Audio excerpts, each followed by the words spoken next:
Good morning, students. Welcome to Amrit Senior Secondary School, Class 10th, Mathematics, Chapter number 3, Pair of Linear Equations in Two Variables. आज हम उसका कर रहे हैं part number 7, जिसमें मैं अपनी एक्सरसाइज 3.5 को ही कंटिन्यू कर रहे हैं, पर आज हम उसके स्टेटमेंट सम कर रहे हैं। बच्चे, स्टेटमेंट सम में ज़्यादातर मैंने पहले भी बोला था कि ऊपर मेथड नहीं लिखा गया होता कि कौन से मेथड से करनी है। इसके लिए एक तो ये होता है कि आप स्टेटमेंट को पढ़ो और उससे लीनियर इक्वेशंस बनाओ, और जो मर्जी मेथड, जो तीनों मेथड में से जो भी आपको मेथड इजी लगता है उससे आप अपना सम सॉल्व कर सकते हो। पर सबसे पहला इसमें क्या करना होता है, सबसे पहला काम क्या करना है हमने इसमें, कि अगर स्टेटमेंट को पढ़ने के बाद अगर हम सही से अपनी लीनियर इक्वेशंस दो जो है उनका पेयर, मतलब लीनियर इक्वेशंस का पेयर बना पाएंगे तो हमारा सम जो है वो सही होगा, नहीं तो सम हमारा निकलेगा ही नहीं। इसके लिए क्या करना पड़ता है, हमें पूरी स्टेटमेंट को ध्यान से पढ़ना पड़ता है, कि ध्यान से उसको देखो और बाद में ये चीज़ की तरफ ध्यान दो कि आपको क्या फाइंड आउट करने के लिए बोला गया है। जैसे मैंने ये इस समय मैंने इसका फर्स्ट पार्ट लिया है, उसकी स्टेटमेंट क्या है, a part of monthly hostel charges is fixed and the remaining depends on the number of days one has taken food in the mess. When a student A takes food for 20 days, she has to pay 1000 rupees as hostel charges, whereas a student B who takes food for 26 days pay rupees 1180 as hostel charges. Find the fixed charges and the cost of food per day. अब आपने statement तो पढ़ ली, अब उसके बाद देखो आपको find out करने के लिए क्या बोला गया है, फिक्स चार्जेस और cost of food per day. मैंने पहले भी बोला था, जब मैंने पहले सम्स करवाए थे स्टेटमेंट वाले, तो उसमें भी मैंने यही बोला था कि पहले फाइंड आउट वाला जो है उसको पढ़ो कि आपको क्या पता करना है। ये दोनों के नीचे मैंने अंडरलाइन कर लिया, और उन्हीं चीज़ों को हमेशा हम लेट करते हैं। फाइंड हटा दिया, मैंने लेट लिख लिया, the fix charges equal to X rupees, let the आगे फिर cost of food per day क्या मान ली मैंने, वाई रुपीज। अब उसके बाद हम फिर से अपनी स्टेटमेंट पढ़ेंगे, उसके अकॉर्डिंग अब जैसे ही उन्होंने बोली है वैसे हम एक लीनियर इक्वेशन करेंगे अकॉर्डिंग टू स्टेटमेंट। पहले हम किसके लिए एक लीनियर इक्वेशन बना रहे हैं, फॉर स्टूडेंट ए। उसने ए और बी दो स्टूडेंट के बारे में बात करी है। पहले मैं ए स्टूडेंट के लिए क्या कौन सी लीनियर इक्वेशन बनती है वो देखते हैं। उन्होंने बोला है क्या, one has taken food in the mess when a student has takes food for 20 days. उसने कितने पैसे पे करे हैं, 1000 रुपीज़। इसके लिए बच्चे मैं अगर आपको एग्जांपल दूं, अगर आप किसी दूसरी सिटी में रहते हो, जैसे मान लो आप पढ़ने के लिए किसी दूसरी सिटी में गए हो, आपने वहाँ एक रूम ले रखा है, तो आप उस रूम में, मतलब जैसे मान लो आपको छुट्टियां हुई, आप अपने घर आ जाते हो, उस रूम का फिर भी रेंट आपको देना पड़ रहा है, चाहे आप उसमें रह रहे हो या नहीं रह रहे हो। ठीक है, मतलब बीच में छुट्टियां कुछ दिन कहीं और चले गए हो, फिर भी रूम का हमें रेंट देना पड़ता है। पर साथ ही साथ अगर आप मान लो कि किसी होटल में से रोज खाना खाना जाते हो, तो जितने दिन आप छुट्टियां काटने के लिए गए हो तो उतने दिन आपने खाना नहीं खाया, तो खाना नहीं खाओगे तो पे भी नहीं करना पड़ेगा। ऐसे ये है कि हॉस्टल में फिक्स चार्जेस का मतलब है जैसे रूम का रेंट, और फूड पर डे कि आप मेस में से जिस दिन खाना खाओगे उस दिन का आपको चार्ज देना पड़ेगा, जिस दिन नहीं खाओगे उसका कोई भी आपको चार्ज नहीं पड़ेगा।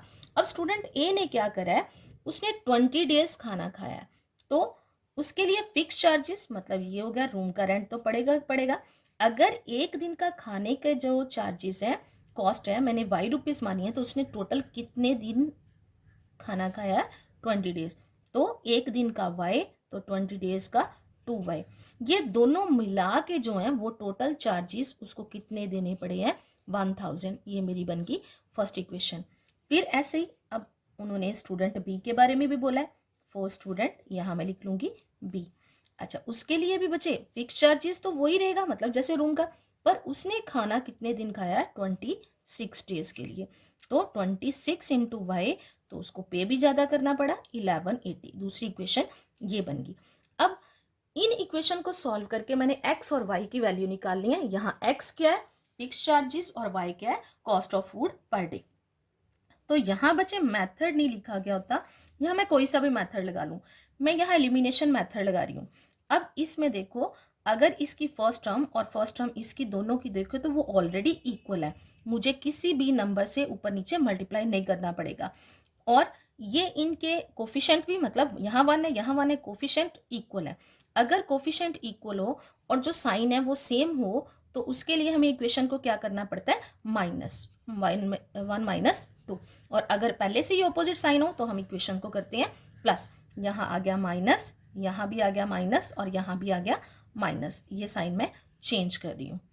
और ये कैंसिल हो गए, 26 में से 20 माइनस करें, -6y इक्वल टू यहाँ क्या आ जाएगा, -180, minus minus cancel, y equal to 180/6। इसकी कटिंग करके मेरे पास कितना आ जाएगा, 30 रुपीज़। मतलब एक दिन के खाने का खर्चा क्या है, 30 रुपीज़। अब जैसे मैं साथ में ही, अब मैं x की वैल्यू मतलब मुझे उसका भी निकालना है कि फिक्स चार्जेस क्या है, तो यहाँ ऊपर लिख लेती हूँ मैं साथ में, यहाँ फ्रॉम या पुटिंग द वैल्यू ऑफ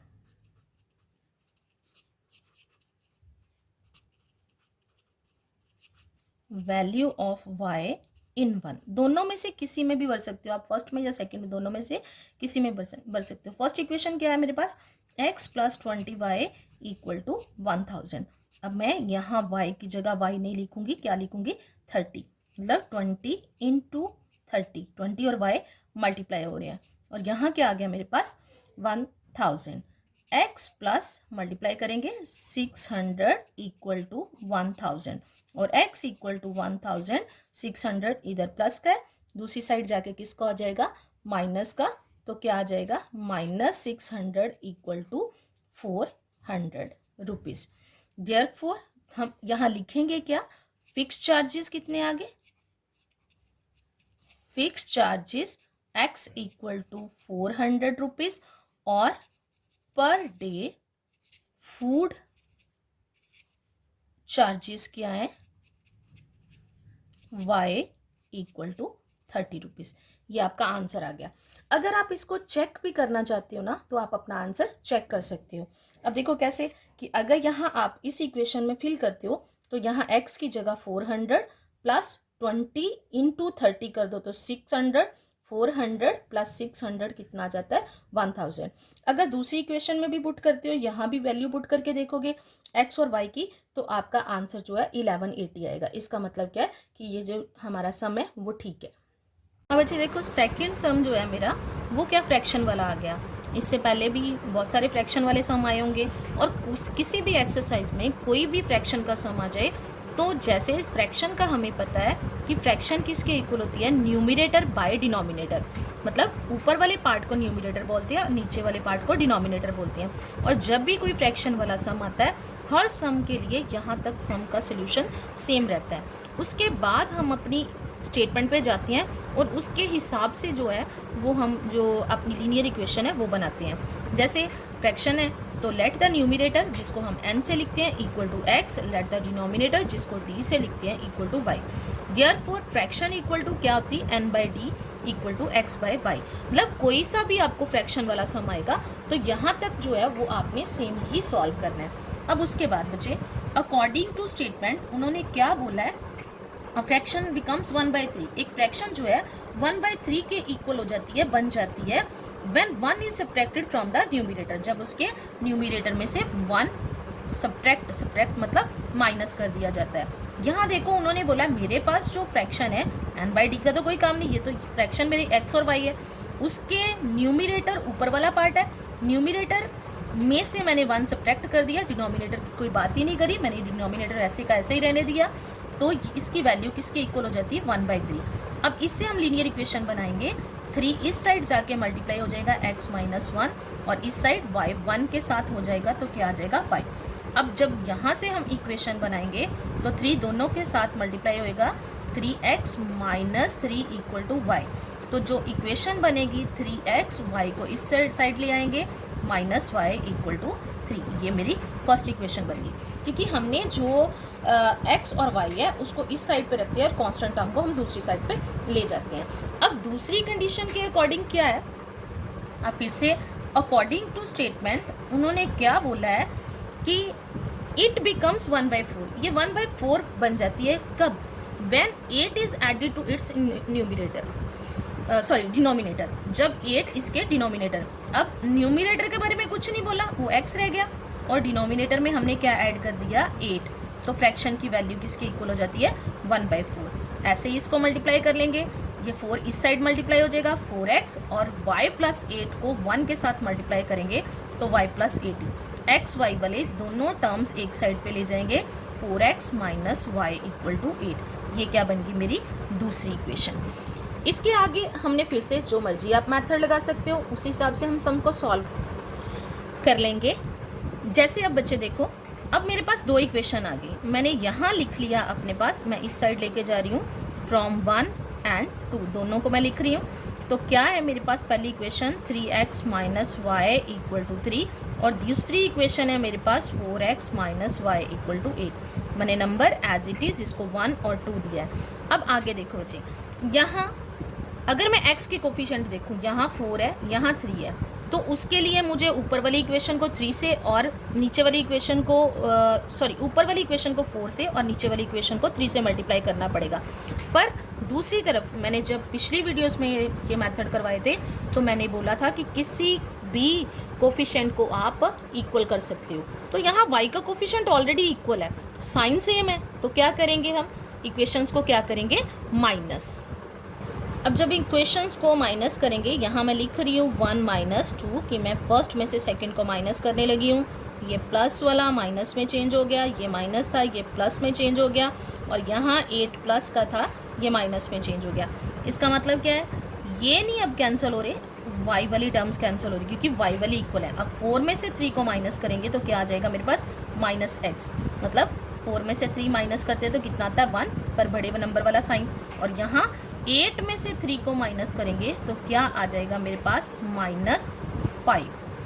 अब दोनों साइड माइनस है, माइनस और माइनस कैंसिल हो गए, और x इक्वल टू क्या आ गया? 5। अब फिर से फ्रॉम 1, अब मैं 1 में उसकी वैल्यू फिल कर रही हूँ। तो यहाँ मेरे पास फर्स्ट इक्वेशन क्या है? 3x minus Y equal to 3, यहाँ 3x की जगह 5 minus Y equal to 3, 15 minus Y equal to 3 minus Y equal to 3, और 15 इस साइड प्लस का है, दूसरी साइड किसका हो गया? माइनस का, इक्वल टू -4। यहाँ लिख लेंगे y equal to -12, minus minus cancel हो गया, यहाँ फिर से y की वैल्यू आ गई 12। पर अभी ये मेरा आंसर नहीं है, आंसर जो है वो मुझे फ्रैक्शन में ही देना है, क्योंकि मेरे को उन्होंने फ्रैक्शन बताने के लिए बोला। देयरफॉर का साइन डालेंगे, फिर लिखेंगे हम fraction equal to n/d equal to x/y। x की वैल्यू है आपके पास 5 और y की वैल्यू क्या है? 12। और अब ये मेरा आंसर आ गया। किसी भी एक्सरसाइज में कोई भी आपके पास फ्रैक्शन वाला सम है तो आपने उस सम को ऐसे सॉल्व करना है। बच्चे ये मैंने अब इसका थर्ड सम ले लिया। थर्ड सम की स्टेटमेंट क्या है? Yash scored 40 marks in a test getting 3 marks for each right answer and losing 1 marks for each wrong answer. Had 4 marks been awarded for each correct answer and 2 marks been deducted for each incorrect answer, then Yash would have scored 50 marks. How many questions were there in the test? यहाँ पूछा गया क्या गया है बच्चे, जब भी हम कंपटीशन के लिए किसी के लिए एग्ज़ाम देते हैं तो हम ये नहीं है कि कोई आपको क्वेश्चन नहीं आता तो उसके लिए भी उसके आंसर में टिक क्रॉस वाले ट्रू फॉल्स आते हैं, कुछ भी लिखा हो, क्योंकि वहाँ नेगेटिव मार्किंग होती है। नेगेटिव मार्किंग का मतलब क्या होता है कि अगर आपके किसी क्वेश्चन का आंसर गलत है तो ये नहीं है कि जितने मार्क्स का वो क्वेश्चन आपका गलत है उतने मार्क्स ही कटेंगे, उसके अलावा भी आपके जो जितने मार्क्स का वो क्वेश्चन होता है वो तो मिलेंगे नहीं, पर सही में से भी एक मार्क्स जो है वो ऐसे कम हो जाता है। ऐसे ये है, वो कहते हैं कि यश जो है उसके 40 मार्क्स एक टेस्ट में से आते हैं जब उसको एक सही आंसर देने के लिए 3 मार्क्स मिलते हैं, और अगर उसका कोई आंसर जो है वो गलत होता है तो उसके लिए उसका 1 मार्क्स जो है वो कम हो जाता है फॉर ईच रॉन्ग आंसर। और अगर उसको सही क्वेश्चन के लिए 4 मार्क्स मिलते हैं और इनकरेक्ट के लिए और ईच करेक्ट आंसर के लिए मिलते हैं और 2 मार्क्स जो हैं वो उसके डिडक्ट हो जाते हैं इनकरेक्ट आंसर के लिए। तो यश के कितने मार्क्स बनते हैं? 50। वो कहता है how many question were there in the test, कि जो टेस्ट है उसमें कितने क्वेश्चन आए। अब इसके लिए मैंने देखो वहाँ आंसर की बात करा ना, तो आंसर भी तो हम क्वेश्चन के अकॉर्डिंग ही देंगे ना। यहाँ मैं आंसर लिख रही हूँ, let the number of right answer equal to x, let the number of wrong answers equal to y। यहाँ मैंने बच्चे आंसर इसलिए यही करा है क्योंकि हमारे आंसर ही राइट और रॉन्ग होते हैं। तो कितने राइट करे कितने रॉन्ग करे हैं तो उसके हिसाब से हम दोनों को टोटल करेंगे, क्योंकि जितने टोटल आए उनके ही आंसर देंगे ना, उन दोनों को प्लस कर देंगे फिर। तो यहाँ मैंने लिख लिया। अब स्टेटमेंट के अकॉर्डिंग चलिए। फर्स्ट वो पहले क्या कह रहा है कि उसके 40 मार्क्स कब बनते हैं? जब उसे 3 मार्क्स मिलते हैं राइट के लिए। तो राइट उसने कितने करे हैं? x, तो 3x हो जाएगा। और उन्होंने बोला and losing 1 marks for each wrong, और 1 मार्क्स उसका कम हो रहा है रॉन्ग क्वेश्चन के लिए। तो रॉन्ग उसने कितने करे? y, तो कितने मार्क्स उसके कम हो रहे हैं? 1, y इंटू 1 कितना हो जाएगा? y। तो यहाँ मैंने माइनस का साइन लगाना है क्योंकि सही जो आंसर्स हैं उनके मार्क्स में से जो गलत है उसके मार्क्स माइनस हो जाते हैं। ये मैंने बता दिया कि नेगेटिव मार्किंग होती, तो उसके टेस्ट में से टोटल कितने मार्क्स बनते हैं? 40। ये मेरी फर्स्ट कंडीशन आ गई। दूसरी बार क्या बोला गया है कि अगर उसको सही आंसर देने के लिए 4 मार्क्स मिलते हैं तो 4x हो गया, और कितने डिडक्ट होते हैं? 2 मार्क्स रॉन्ग के लिए होते हैं। तो रॉन्ग कितने थे? रॉन्ग के मार्क्स कितने थे? y, तो 2 इंटू वाई इक्वल टू क्या आ गया? 50। ये मेरी इक्वेशंस बन गई। अब इसको भी हमने वैसे ही सॉल्व करना है। इसमें बच्चे देखो ये कोफिशिएंट ना x के इक्वल है ना y के, इसका मतलब मुझे किसी एक के कोफिशिएंट इक्वेट करने पड़ेंगे। इसके लिए मैं क्या कर रही हूँ, यहाँ इस इक्वेशन को यहाँ पूरी के ऊपर आगे ब्रैकेट डाल दिया करो, यहाँ 4 से, और यहाँ इसको 3 से मल्टीप्लाई करेंगे। तो इक्वेशन क्या बन गई? 12x minus 4y equal to, सारी इक्वेशन को करना होता है 160। तो इक्वेशन चेंज होगी तो नंबर b चेंज हो गया। सेम ऐसे ही 12x minus 6y equal to 150, यहाँ इसको नंबर क्या दे देंगे? 4। अब देखो x के कोफिशिएंट जो है वो इक्वल हो गए, पर क्या है मेरे पास जो साइन है वो सेम है। तो क्या करना पड़ेगा? 3 माइनस 4, 3 में से मैं 4 को माइनस कर रही हूँ, माइनस प्लस और माइनस साइन चेंज हो गए, ये कैंसिल हो गया। अब यहाँ देखो 6 में से 4 को माइनस करेंगे, कितना आ जाएगा? 2y इक्वल टू, और यहाँ 160 में से 150 माइनस करेंगे तो कितना आ गया? 10। तो y इक्वल टू 10/2, कटिंग करके क्या आ गया? 5। इसका मतलब कितने क्वेश्चंस के उसने आंसर गलत दिए हैं? 5 के। अब ऐसे ही हमने फिर से उसको फिल करना है, फ्रॉम 1 लिख लेंगे। यहाँ फर्स्ट इक्वेशन क्या है मेरे पास? 3x minus Y equal to 40, यहाँ मैं y की वैल्यू फिल कर दूंगी। 3x minus 5 equal to 40, 3x equal to 40, 5 इधर माइनस का था, इस साइड जाके प्लस का हो गया। तो 3x इक्वल टू 45, तो x इक्वल टू 45/3 कितना आ गया? 15। पर अभी भी ये मेरा आंसर नहीं है। उन्होंने बोला क्या है? How many questions were there in the test, therefore total number of questions कितने हैं? ये जिनके आंसर उसने सही दिए x, और ये प्लस होके क्वेश्चन, मतलब ये तो माइनस तब हो रहे थे, मार्क्स माइनस हो रहे थे बच्चे, क्वेश्चन तो टोटल आए हैं ना। x plus Y equal to, मतलब 15 प्लस 5 इक्वल टू 20, इसका आंसर आ गया। ये बच्चे इसका आंसर है।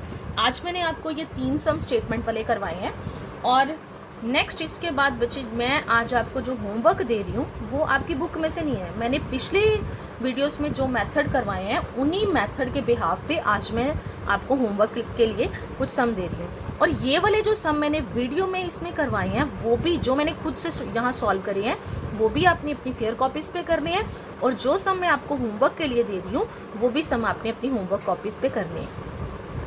बच्चे ये आज का आपका होमवर्क है, और मैंने पहले भी बोला जैसे वो जो मैंने वीडियो में मैंने खुद सॉल्व करवाए हैं वो भी सम आपने करने हैं, और इसके बाद 2 आपके स्टेटमेंट वाले सम रह जाएंगे जो कुछ मुश्किल है, वो भी मैं आपको नेक्स्ट वीडियो में करवा दूंगी। और ये सम्स है और ये उनके आंसर्स है। मैंने यहाँ 3 सम दिए हैं, तीनों के लिए अलग अलग मैथड भी लिखा है कि कौन से मैथड से करने हैं। आपने उसी मैथड से सम को सॉल्व करना है और अपनी फेयर कॉपीज़ पे नोट करना है।